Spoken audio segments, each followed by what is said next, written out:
감사합니다. 하나님의 귀한 은혜가 임할 줄 믿습니다.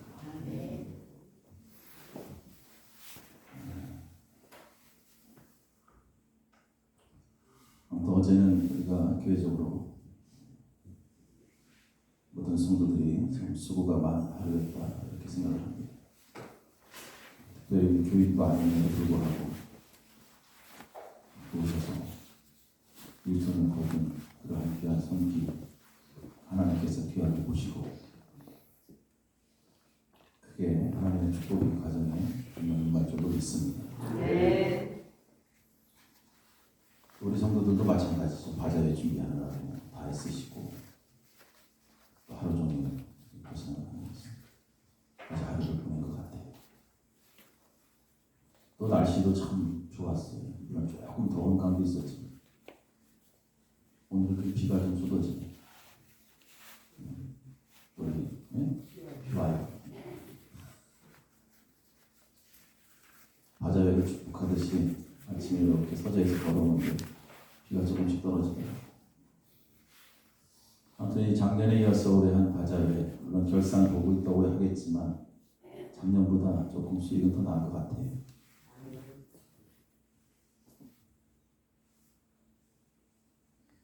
금요일날 저녁에 내가 닭강정을 좀 만들었으면 좋겠다 해가지고 아무튼 손길 애를 썼지만 밤 10시까지 넘어서 닭을 튀기면서 금요일날 거의 11시 이제 집에 들어가니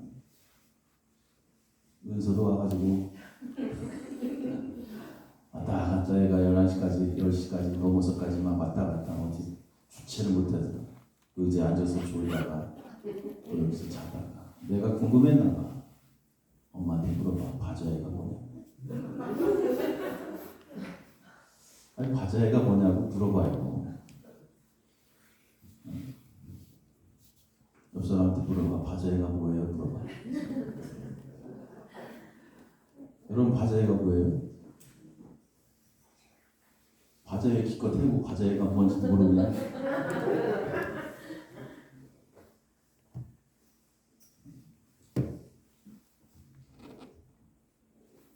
아무튼 힘들게 바자회를 마쳤어. 원래 페르시아에서 유행하는 건데 바자회가 이 시장 바닥에서 돗자리를 깔고 거기서 막 물건을 팔고 하던 것이 미래가 돼서 이제 바자회를 하는 거예요. 그것이 이제 점점 미래가 되고 그 바자회가 이제 어떤 공공이라든지 사회 이익을 위해서 모금하는 자금을 모으기 위해서 여는 그러한 시장이 바자회예요. 그래서 어떠한 목적을 가지고 자금을 모으는 그러한 일이 바자회입니다. 그래서 우리가 이 바자회를 하는 것은 여러분 작년에도 했지만 우리 지역에 어려운 사람들을 돕기 위해서 그죠? 복지 사업으로 해서 하는 건데 그렇게 하기 위해서는 어떻게 해야 돼? 바자회 하기 위해서는 어떻게 해야 돼? 다른 사람들을 돕기 위해서는 내 주머니가 열려야 되는 거예요. 그죠? 내 주머니가 닫히고 바자회가 될 수 없어요. 내 주머니가 열려야 그 이익을 가지고 다른 사람을 돕는 거예요. 뭐 하겠어요, 여러분? 이런 생각이 들더라고요. 막 힘들고 어렵죠. 차라리 우리 불효의 돕기 헌금 한번 합시다. 뭐 그렇게 해서 헌금 나오는 거 갖다 줄 수 있어요. 그죠? 뭐 힘들게 음식 만들고 고생스럽게 그 드러나려냐고 땀 삐질삐질 흘리고 등허리 어깨 다 파스 다 붙이고 돌아다니냐. 이 일을 통해서 교회가 서로 하나가 되고 성도들의 마음이 합해지고 할렐루야. 어떤 교회는 바자회 한번 하고 교회 포개진 교회 많다니까 서로 싸우다.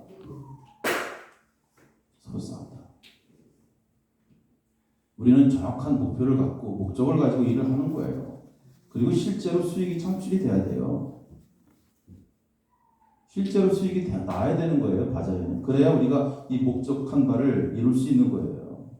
그렇기 위해서는 내가 손해를 봐야 되고 내가 손해를 많이 볼수록 바자회의 의미가 더 커지는 것이고 이러한 생각들과 의식을 갖고 있어야 돼. 그래야만이 고생이 헛되지 않는 거예요. 그래서 하나님 보시기에 아름다운 모습으로 이 바자회가 돼야 된다. 할렐루야. 그런 의식을 갖고 있어야 돼. 그냥 어디 가서 싼 물건 싸게 사갖고 돌아다니는 게 바자회가 아니에요. 여기저기서 바자회 많이 하는데 여러분 좀 보십시오. 5만 원 내놓고 그냥 고구마 하나 가져간 사람도 있어요. 나머지 그냥 좋은 일에 쓰세요. 그게 바자회예요. 여러분들이 못했다는 게 아니라 얼굴 좀 피고 기껏 해놓고 온다는 것 같아요. 아무튼 그러한 의식을 가지고 우리가 이러한 일들을 임하고 앞으로 또 일을 하게 될 경우 어떠한 다른 목적을 가지고 일을 할 때는 좀 더 생각을 갖고 했으면 좋겠다. 할렐루야. 그래야만이 다 끝나고 하나님의 축복이 임합니다. 하나님의 은혜가 임하는 거예요. 네. 성경에 보면 이방인 최초로 하나님 앞에 부흥받은 자가 있으니 그가 고넬료라는 사람이에요. 이방인인데 그러니까 세례를 받았어요. 이방인으로. 사도행전에 보면. 근데 그에게 두 가지 삶의 목표가 있어요. 첫째가 뭐예요? 하나님을 경외하는 거예요. 믿지 않는 사람이 이방인임에도 불구하고 하나님을 경외해요. 하나님을 두려워하는 마음으로 살아가. 여러분 믿는 자들도 하나님 우습게 여깁니다. 요즘. 근데 믿지 않는 사람임에도 불구하고 하나님을 두려워할 줄 알아. 그리고 또 하나 구제에 힘썼어요. 선한 사역에 늘 힘썼던 사람이에요. 이 두 가지. 물론 기도도 했지만 그가 하나님을 경외하고 또 구제에 힘썼던 사람이니 하나님의 그의 집안을 받으셨다 그래 성경에. 그의 집안을 받으셨다. 그의 집안을 받으셨다는 것은 그를 통해서 그의 가정을 통해서 이방인에게 복이 흘러내려 복의 통로가 되는 거예요. 아브라함처럼. 우리는 그러한 삶을 살아가야 돼요. 할렐루야. 우리 이러한 사실들을 기억하면서 생각해. 그래서 하나님을 늘 기쁘시게 하는 바자회. 어떻게 하면 내가 하나님을 기쁘시게 할까? 어떻게 하면 하나님 앞에 영광을 돌릴까? 이러한 생각들로 바자회에 임하고 우리가 귀한 사역들을 함께 동참하는 거예요. 그게 의미가 있는 거고. 아무쪼록 여러분 무관사님들한테 제가 여러분 힘든 거 다 알아요. 어디 허리 아프고 다리 아프고 무릎 아프고 어깨 아프고 머리 아프고 다 알아요. 그럼에도 불구하고 일을 하게 된 것은 하나님께서 일을 통해서 또 다른 역사가 여러분 삶 속에 임해요. 할렐루야. 뭐 간단한 간증이지만 제가 허리가 굉장히 저래 다리가 아팠었는데 바자회 끝나고 허리가 안 아파요.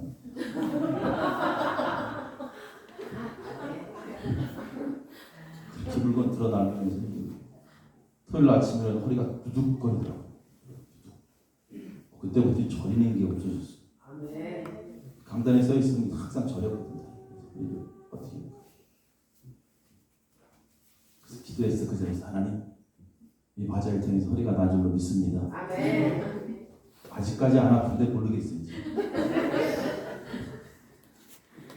그 믿음이에요. 그렇게 하는 거죠. 그런 믿음도 없이 어떻게 해요? 다리 아프고 힘드신 분들 땀 피질 흘려가면서 고생했지만 지금 파스 붙이고 있겠지만 하나님께서 더 건강하게 하실 줄 분명히 믿습니다. 여러분만 잘 살면 되면 안 되잖아요. 그 집안을 받으셨다는 것은 그 자녀들에게 복이 임한다는 거예요. 구제가 바로 그런 거예요. 선한 일은 여러분의 자녀들이 축복받는 일이야. 성경은 그것을 우리에게 가르쳐줍니다. 나 하나 잘 먹고 잘 살면 돼. 자녀들 나중에 못 살면 안 되죠. 할렐루야. 깨닫길 축원합니다. 그래서 축복의 가정이 돼야 돼요. 앞으로 또 이러한 일이 있으면 조금 생각을 해보고 왜 일을 내가 하고 있는가 한번 생각해보고 그 일에 의미를 두고 정말 그 일을 통해서 여러분 가정과 여러분 자녀들과 여러분 삶 속에 하나님의 축복이 넘치는 그러한 일로 마무리되기를 간절히 축원합니다. 지난 시간에 믿음의 본질에 관해서 말씀드렸죠. 하나님을 기쁘시게 하는 것이다. 하나님을 기쁘시게 하는 것은 그 핵심이 뭐예요? 거룩함이다. 그랬어요. 거룩함과 존귀함. 이 거룩함이라는 것은 죄와 분리되어 있는 상태죠. 그래서 죄와 분리되어 있는 상태. 죄와 분리되어 있다는 것은 말씀을 가까이 하고 있다는 뜻이에요. 그래서 하나님을 기쁘시게 하는 그 믿음은 내가 오늘 세상에서 죄와 철저히 분리되면서 그렇게 살아가는 거예요. 말씀 따라서. 이게 이제 하나님을 기쁘시게 하는 믿음이 되는 거예요. 아무리 믿음이 좋다고 해도 죄와 분리되지 않으면 그 사람은 하나님을 기쁘시게 할 수 없어요. 그러면서 이어지는 내용이 이제 올바른 성도, 또 생산적인 성도, 그죠? 한마디로 삶 속에 열매를 맺는 성도들의 모습에 관해서 계속 바울은 이야기합니다. 당시 데살로니가 교회의 그 문제점 하나가 재림에 관한, 이 종말에 관한 이야기라고 했죠. 그래서 많은 사람들이 예수님께서 이 땅에 금방 오실 것이다.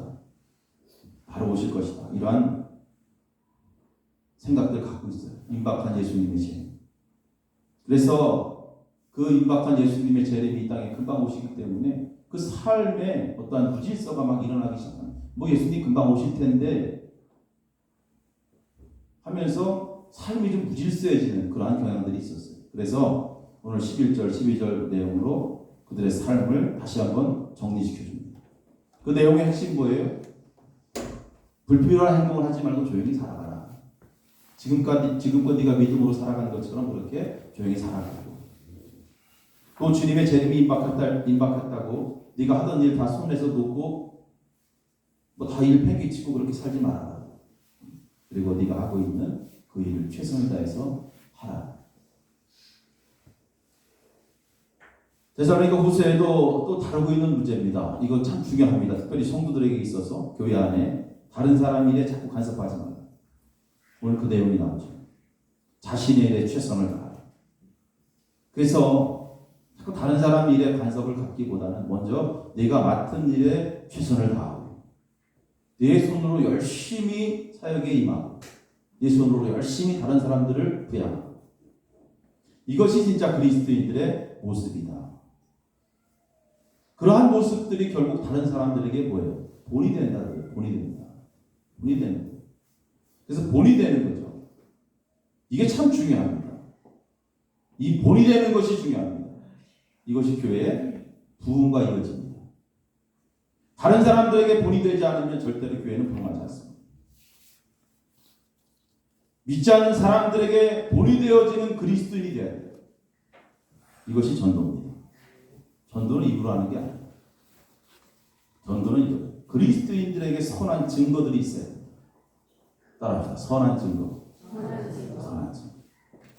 그리스도인이라고 하면서 오늘도 선한 증거가 삶 속에 드러나지 않으면 그건 하나님 기쁨이 되지 못합니다. 그래서 진정한 믿음의 사람은 삶 속에서 그 믿음이 드러나죠.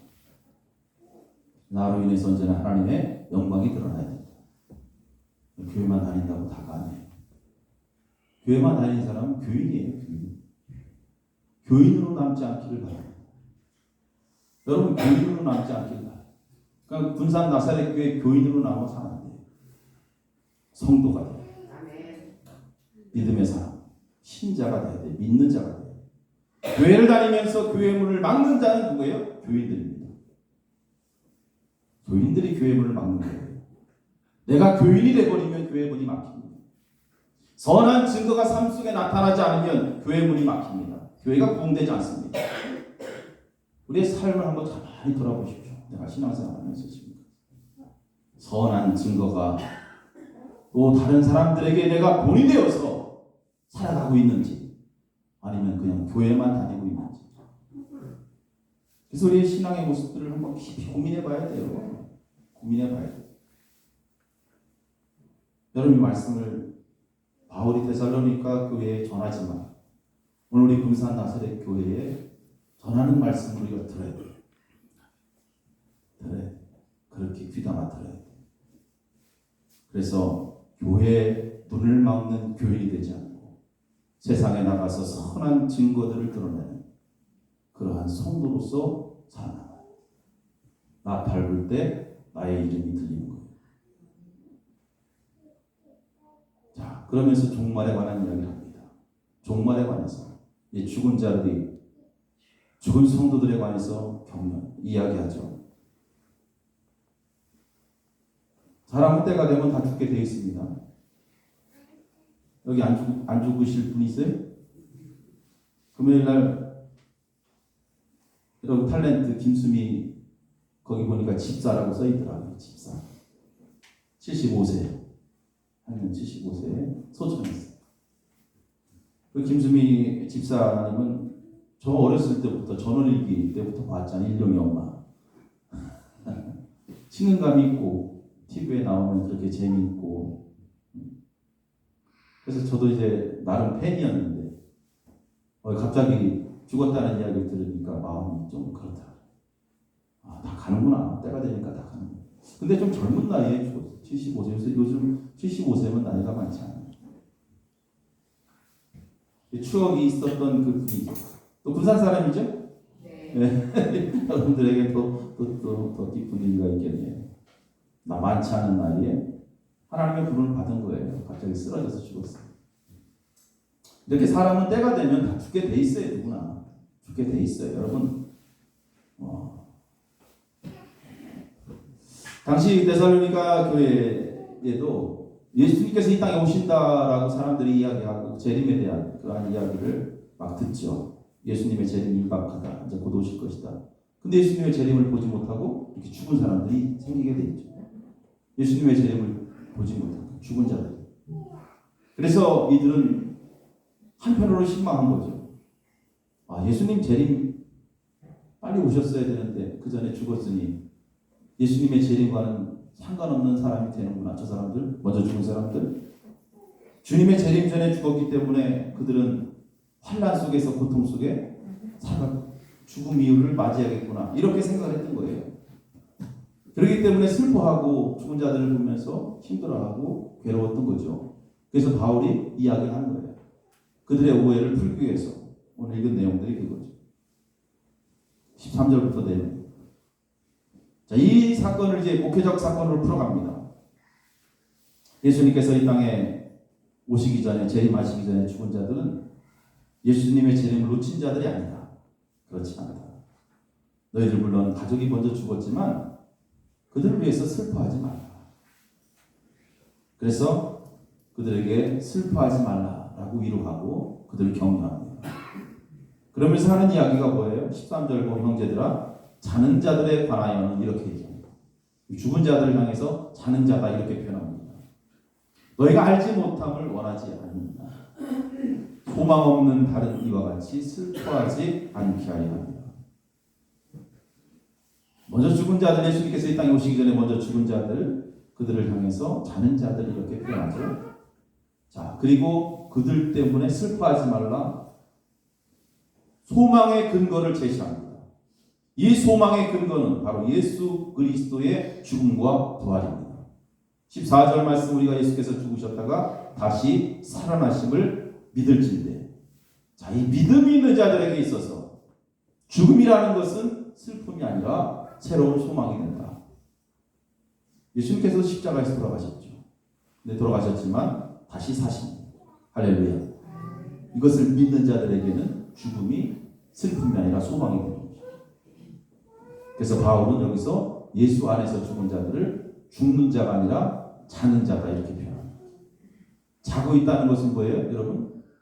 아침이 되면 깨는 거예요. 그 죽은 것은 슬퍼한 일이 아니에요. 예수 안에 있는 자들은 영원히 죽은 자들이 되어서 너희들이 잃어버린 것이 아니라 그들이 지금 누구와 함께 있다? 주님과 함께 있다. 할렐루야. 주님과 함께 있다. 그리고 예수님께서 재림하는 그때에 하나님께서 그들을 다 데리고 오십니다. 다 데리고 오신다. 그렇기 때문에 죽은 자들이 아니라 잠시 자고 있는 것뿐이다. 그리고 자고 있지만 그들의 의식은 다 존재하고 있다는 거예요. 바울은 그것을 강조합니다. 자, 예수 안에서 지금 죽은 자들은 하나님과 함께 있으면서 그들은 모두 의식이 존재하는 상태로 존재하고 있다. 단지 지금은 육신과 영혼이 분리되어 있을 뿐이다.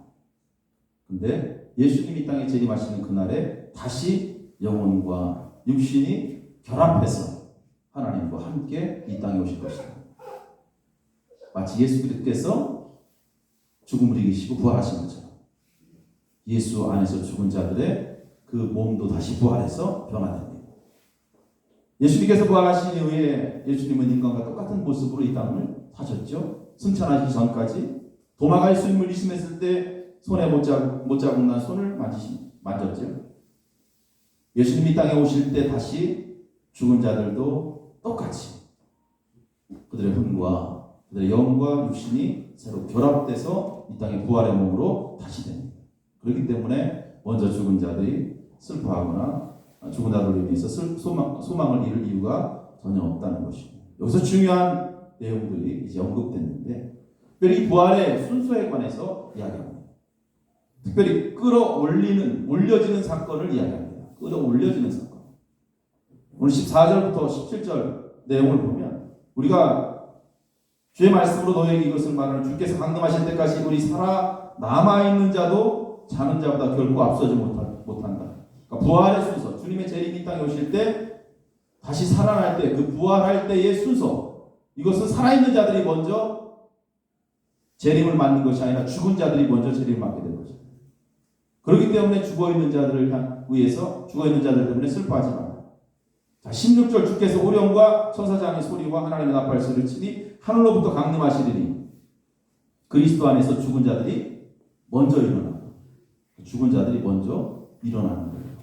우리보다 먼저, 살아있는 자들보다 먼저 주님을 만납니다. 그리고 그 후에 17절 우리 살아남은 자들도 그와 함께 구름 속으로 끌어올려, 이런 표현들을 쓰죠. 구름 속으로 끌어올려 공중에서 주를 영접하게 하시리니 그리하여 우리가 항상 주와 함께 있으리라. 할렐루야. 믿는 자들에게 소망이에요. 이것은 엄청난 소망. 이 말씀 붙잡아요. 그래서 예수 안에 있는 자들은 죽음이 두렵지 않는 거죠. 죽음이라는 거지. 부활의 순서는 죽은 자들이 먼저 일어나고 살아있는 자들이 구름 속으로 끌려 올려지는 그런. 그래서 핵심은 뭐예요? 끌어올림 받는 사건입니다. 살아있는 자들, 예수님이 땅에 재림하는 그날 여기서 끌어올림 받는 사건. 나팔 불 때 나의 이름이 불려지는 여기 쭉 앉아있어. 성경에 예수님 말씀하십니다. 그날과 그때는 아무도 모르나니 하늘의 천사들도 아들도 모르고 오직 아버지만 아십니다. 두 여자가 함께 맷돌을 갈고 있음에 하나는 데려감을 얻고 하나는 버려둠을 당할 것입니다. 우리 모든 성도들이 함께 예배를 드리는데 주님 이 땅에 이 시간 오신다면 여기서 끌어올림 받는 사람도 있고 그냥 의자에 주저앉아 있는 사람들도 있다. 어떻게 했으면 좋겠어요? 이왕이 그냥 의자가 좋사오니 하나님 의자에 주저앉아 있겠습니다. 중요한 사건이에요. 중요한 이야기. 너무나 중요한 거예요. 옛날에 교회가 이러한 이야기들을 많이 했어요. 휴거에 관한 이야기 들어봤을 거예요. 휴거. 끌려 올림받는, 공중으로 들림받는 사건.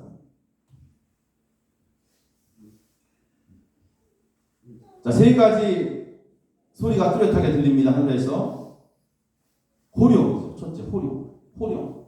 호령이라는 것은 군대가 명령하는 거죠. 전진을 명령하든지 멈춤을 명령하든지 군대의 명령의 소리가 들리고 그 다음에 천사장 소리가 들리고 여기 천사장은 아마 우리가 성경에서 언급하기를 아마 미가엘로 우리가 생각하면 되겠고요. 그 다음에 하나님의 나팔 소리가 들리기 시작합니다.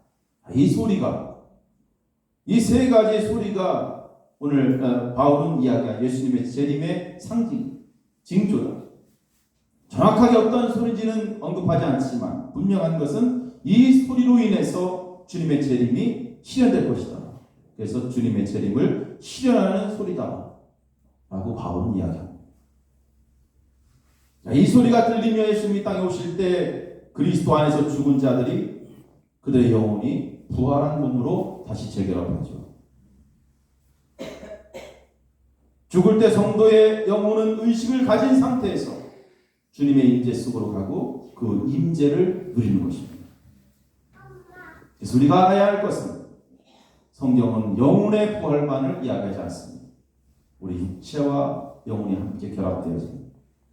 그리고 그 상태가 지속되어진다는 것. 그리고 나서 여기 살아있는 자들이 끌어올려지는 거예요. 하루파저라는 그러한 헬라어를 쓰는데 마치 물고기를 딱 낚아채서 끌어올리듯이 하나님께서 성도들을 끌어올리기 시작합니다. 그때 들림 받아야 돼요. 강력한 하나님의 끌어올림, 저항할 수 없는 끌어올림. 그리고 이 사건은 구름 속으로 공중으로 믿는 성도를 끌어올려주고 그 다음에 거기서 주님을 영접하는 거예요. 할렐루야. 그러므로 이러한 말로 서로 위로하라. 주님 이 땅에 오시기 전에 먼저 죽은 자들, 믿은 자들이 죽음을 보면서 슬퍼하지 말라. 그들이 먼저 일어날 것이다. 그래서 바울은 그 성도들에게 위로하며 말씀을 마무리합니다. 오늘 말씀을 정리하면 그거예요. 이 땅을 사는 성도들. 요즘 보면 이 예수님의 재림에 관해서 종말에 대한 의식들이 점점 사라지죠. 이 종말에 대한 종말론적 신앙이 점점 사라진다는 것은 뭐예요? 우리의 생각 속에 이 죽음이라는 것을 생각하지 않고 사는 경향이 언젠가 아니면 모두 죽게 되는데 그 죽음이라는 것을 인식하지 못하고 막 살아갈 때 그래서 주님께서 이 땅에 오시는 그날을 점점 믿고 살아가요. 분명히 주님이 이 땅에 오신다고 약속하셨는데 그것들을 자꾸 잊어버릴 때가 너무나 많이 있어요. 마치 주님의 재림을 거부하는 자처럼 살아갑니다. 그런데 오늘 말씀 보니까 분명히 주님은 이 말씀대로 천사장 나팔 소리와 함께 이 땅에 오십니다. 그때와 그 시기는 알 수 없어요. 그러나 주님의 재림은 반드시 일어나는 사건입니다. 우리 땅을 살아가는 모든 성도들이 이러한 종말론적 신앙을 가지고 살아가야 돼요. 그렇다고 해서 두 손 두 발 다 놓고 주님만 기다리는 것이 아니라 오늘 11절 12절 말씀처럼 주어진 일에 최선을 다하며 내가 이 땅에 하나님의 귀한 자녀로 성도로 마땅한 의무를 감당하면서 그리스도인으로 이 땅에서 선한 증거들을 드러내는 것입니다. 그러면서도 늘 마음 한편에는 주님의 재림이 항상 자리 잡고 있어야 돼요. 주님 반드시 오신다. 그리고 내가 주님이 이 땅에 오실 때 주님께서 나를 공중으로 끌어 올려주실 것이다. 할렐루야. 이 믿음이 있어야죠. 이 믿음을 가지고 살아가는 것. 두 사람이 맷돌 갈다 한 사람만 끌려 올림 받고 또 두 사람이 밭을 갈다 한 사람은 끌려 올림 받고.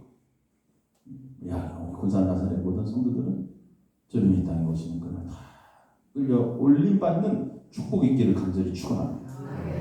선한 증거들이 나타나. 노아 시대에 홍수가 임할 것이다. 하나님께서 홍수를 이 땅에 내릴 것이다. 말씀하셨어요.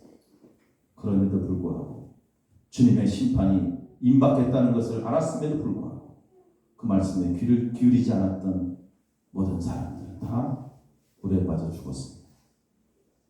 여러분 지금 이 시대에 우리가 영적으로 바라보면 노아의 시대와 다르지 않습니다. 아니 노아의 시대보다 더 악한 시대에 살아가고 있어요. 오늘 우리에게 들려주시는 주님의 음성에 여러분 귀를 잘 기울이시고 잘 깨어 근신하시고 그래서 마지막 주님의 날을 기대하고 그 소망을 품고 살아가기를 간절히 축원합니다. 제 바자회 어제 마쳤지만